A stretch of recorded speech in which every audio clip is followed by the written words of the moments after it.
දුවේ මෙන්න මේ පුංචි පුංචි කාරණා පහ තියෙන්න ඕනෙලා. ඔන්න ගෙවල් වල දුවලා ඉන්නවා නම්, ගෙවල් වල මිනිපිරියෝ ඉන්නවා නම් මේ ටික කියලා දෙන්න ඕනේ. කාන්තාවක් ළඟ මේ පහ තියෙන්න ඕනේ. මොනවාද?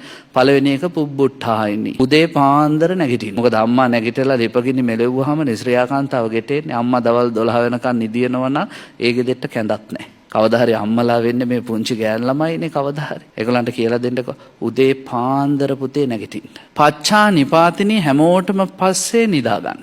කාන්තාවකට පින්වත්නි හැන්දෑවේ 6-7 වෙද්දි කලන්තේ හැදුනොත් අනේ දැන් හරි අමාරු යඟට නිදා ගන්න ඕනේ. ගෙදර ඉඳුල් තැන් වල ගොඩ ගැහිලා. කාපුවා කාපු තැන් වල. කුණු මුළු වල හැමතැන. කැරපොත්තෝ මීයෝ ගෙවල් ඇතුලේ පැටව ගහනවා. ඉඳුල් ගඳට අමනුෂ්‍යෝ ගෙවල් වලට බැල්ම හෙලනවා. ඒ ගෙදර සිරියාව ඔක්කොම නැති වෙලා යනවා. නිසා කාන්තාවකට කියලා දෙන්න ඕන පුංචි කාලේ සියලු වැඩ අවසන් කරලා නිදා ගන්න. එතකොට සුව නිින්දක් හොඳට නිදා ගන්න පුළුවන්. පහුවෙන්ද උදේට අවදි වෙලා එන්න තියෙන්නේ දිව්‍ය ලෝකයක් වගේ කුස්සියකට. ඊළඟට බුදුහාඳුරෝ කියනවා දුවේ කිංකාර පටිස්සාවෙනි පුංචි කාලේ ඉඳලා ගෙදර වැඩ හොය කරන්න ඕනේ කාන්තාව. කාන්තාවකට පින්වත්නි අමුතෙන් කියන්න කොස්ස ගන්නකො, ඉදලා ගන්නකො, අතු ගන්නකො ඒව ඕනේ නැහැ. එයාට තියෙන්න ඕනේ සොයන් දැනීමක්. මා විසින් කළ යුත්තේ කුමක්ද? මකුළු දැල දැක්කහම කඩන්න කියන්න ඕනේ නැහැ කවුරුත්. එයා ඒක කඩන්න ඕනේ.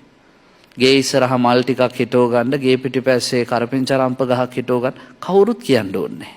ඒ නිසා කාන්තාවකට තියෙන්න ඕනේ සහජ බුද්ධිය. කළ යුත්තේ කුමක්ද කියලා හොයා කරන්න ඕනේ. මනාපචාරිණී වටිනම දෙයක්. පිරිමියා කැමැති ස්වරූපෙන් ජීවත් වෙන්න උත්සාහ කරන්න පුංචි කාලේ. ගෑනු දරුවෝ තාත්තා කියන විදිහටම හැදෙන්න ඕනේ. කවදාවත් තාත්තගේ බස ඉක්මවා යන්න හොඳ නැහැ. ඒ නිසා පොඩි කාලේ ඉඳන්ම පිරිමියාගේ බසට අවනත වීමක්, හික්මීමක්, සංවරකමක්, කීකරුකමක් කාන්තාව තුළින් තියෙන්න ඕනේ. අන්තිම එක කියනවා ඔය මොනවා තිබ්බත් වැඩක් නැහැ කට හොඳ නැත්තම් පියවාදිනී.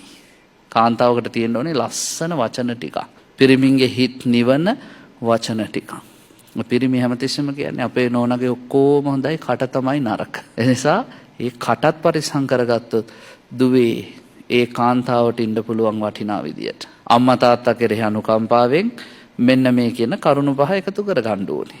මෙලොව පරලොව සැප කැමතින. උදේ පාන්දර නැගිටලා හැමෝටම පස්සේ නිදාගෙන ගෙදර වැඩ හොය කරලා පිරිමි බසට අවනත වෙලා සහ ප්‍රිය වචන කතා කරලා